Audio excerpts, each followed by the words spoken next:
સુરતીઓ ખાવા પીવા માટેના શોખીન હોય છે. મોટા વડીલોનું કહેવું છે કે કાશીનું મરણ અને સુરતનું જમણ ખૂબ જ સારું હોય છે. આલુપુરી અને ખાવસા એ સમગ્ર સુરતમાં જ નહીં પરંતુ આખા ગુજરાતમાં પ્રખ્યાત છે. તો એ સંદર્ભે અમારી ચેનલની ટીમ દ્વારા રાંદેરની જ્યાં આલુપુરી અને ખાવસા વેચાય છે તે બજારની મુલાકાત લેવામાં આવી અને જાણવાનો પ્રયત્ન કર્યો કે આ આલુપુરીની શરૂઆત કેવી રીતે થઈ હતી અને લોકો ક્યાં ક્યાંથી ખાવા માટે આવે છે. તો ચાલો આપણે તે બજારમાં લોકો શું કહી રહ્યા છે સાંભળીએ.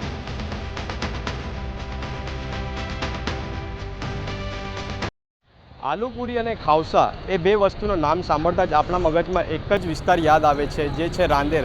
તો આજે આપણે રાંદેર વિસ્તારની મુલાકાતે આવ્યા છે અને અહીંયાના આલુપુરી અને ખાવસા વિક્રેતાઓ સાથે વાત કરવાના છે કે અહીંયાનો બજાર કેવો છે, આલુપુરી દરરોજ કેટલી વેચાય છે, તે સંદર્ભે આજે આપણે વાત કરવાના છે. ચાલો આપણે વાત.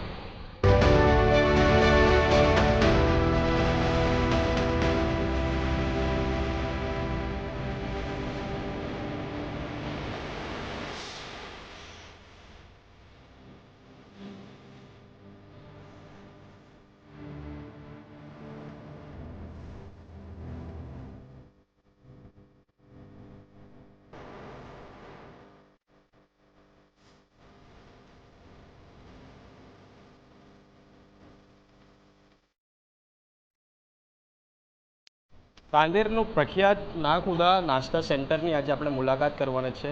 રાંદેરનો ખૂબ જ પ્રખ્યાત છે, જ્યાં આલુપુરી અને ખાવસા ખૂબ જ ફેમસ છે. તો એમના સંચાલક જોડે આપણે વાત કરવાના છે. સૌ પ્રથમ સાહેબ, તમારું નામ અને તમારી દુકાનનું નામ જણાવો. મારું નામ અયુબ નાખુદા છે ને મારી દુકાનનું નામ છે નાખુદા નાસ્તા સેન્ટર 3 બત્તી પર. તો સાહેબ, આ તમારી દુકાન છે નાસ્તા સેન્ટર, ત્યાં તમે શું શું વેચો છો? અમે ખાવસે વેચીએ છીએ. અમારી મેઇન વસ્તુ છે ખાવસે, જે બર્મા રંગૂનની આઈટમ છે. બીજી વસ્તુ છે આલુપુરી.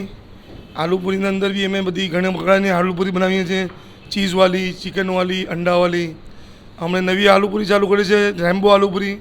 એમાં 4 રકમની બોનલેસ આવે છે, એ નાખીને રેમ્બો આલુપુરી બનાવીએ ચિકનની. બધાને ગ્રાહકોને બહુ પસંદ આવે છે. આજે તમારું આલુપુરી અને ખાવસાનું બિઝનેસ છે એ છેલ્લા કેટલા વર્ષથી આવી જ રીતે કાર્યરત છે? સ્ટાર્ટિંગ અમારી થઈ હતી સમોસા પૂરી લઈને અમે લોકો વેચવા નીકળેલા.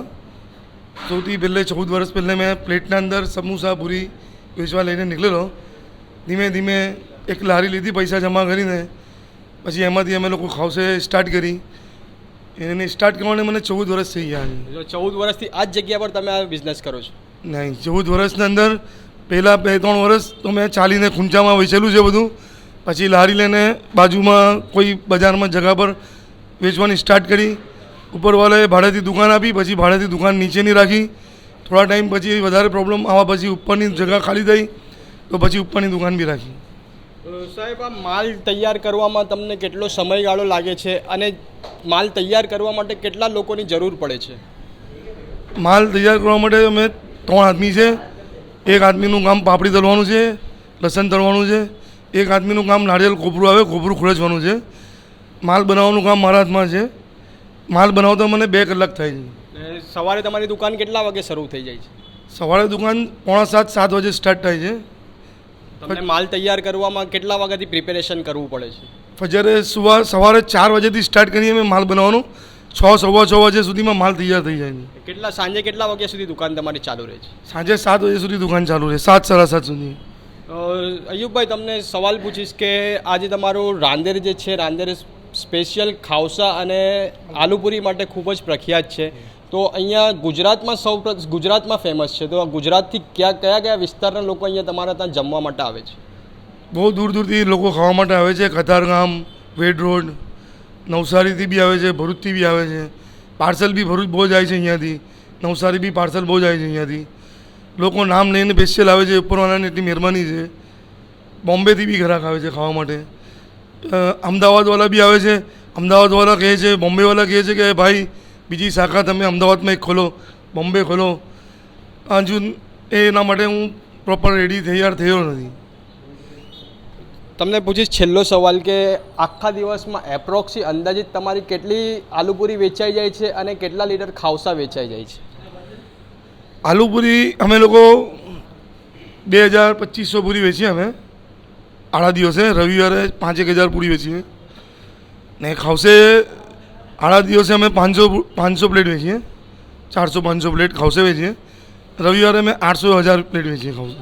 રાંદેરના આલુપુરી અને ખાવસા વેચાય છે તે વિસ્તારમાં આજે આવ્યા આપણે, અને અહીંયાના જે જમવા આવતા છે આલુપુરી અને ખાવસા એમની સાથે આપણે વાત કરીએ કે તેઓ કેટલા સમયથી ખાવા આવે છે અને શું એમનું હોટ ફેવરેટ વસ્તુ છે, તો આપણે એમની સાથે વાત કરીએ. સાહેબ, તમારું સૌપ્રથમ નામ જણાવો. અબ્દુલ્લા. અબ્દુલ્લાભાઈ, આ આલુપુરી અને ખાવસા તમે કેટલા સમયથી રાંદેરમાં જમવા આવો છો? 5-6 વર્ષથી આવીએ છીએ અમે અહીંયા. તમને કેવું લાગે છે ટેસ્ટ? આના જેવું ટેસ્ટ તમે બીજે કશે મળતું નથી એવું કંઈ છે? આજે એવું ટેસ્ટ ક્યાંય નથી. તમે સુરતના કયા વિસ્તારમાંથી આવો છો? અહીંયા આપણે અડાજણ ઉપર જ રહીએ છીએ. આપણે વાત કરીએ બીજા કસ્ટમર જોડે કે એનું રાંદેરના આલુપુરી અને ખાવસા વિશે શું કહેવું છે. સાહેબ, તમે આલુપુરી અને ખાવસા કેટલા સમયથી ખાવા આવો છો? 2 વર્ષથી. તમને કેવું લાગે છે આલુપુરી અને ખાવસાનો અહીંયાનો ટેસ્ટ? ટેસ્ટ એક નંબર, બીજે કંઈ કશે નહીં મળે. તમે કઈ બાજુથી આવો છો અહીંયા જમવા? કતારગામથી. કતારગામથી તમે અહીંયા આ સાહેબ છે કતારગામથી સ્પેશિયલ રાંદેર આલુપુરી અને ખાવસા ખાવા માટે આવે છે. આ સાહેબ જોડે આપણે વાત કરીએ. સાહેબ, તમે કયા વિસ્તારમાંથી અહીંયા ખાવા માટે આવો? આ વિસ્તારમાંથી આવું છું. તમને કેવું લાગે છે આલુપુરી અને ખાવસા રાંદેર? અહીંયા આવીએ છીએ કેટલા વર્ષથી આવો છો? લગભગ 5-6 વર્ષથી અહીંયા આવીએ છીએ. તો અહીંયા આવવાનું કારણ આના જેવો ટેસ્ટ તમે સુરતના બીજા કોઈ વિસ્તારમાં નથી મળતો? આના જેવો ટેસ્ટ બીજે કશે નથી મળતો. આવી રીતે આપણે અહીંયાના કસ્ટમરોનો પણ રિવ્યૂ લીધું. એ લોકોનું બધા જ કસ્ટમરોનું ઓલમોસ્ટ એવું જ કહેવું છે કે અહીંયા જેવો ટેસ્ટ બીજે કશે મળતો નથી.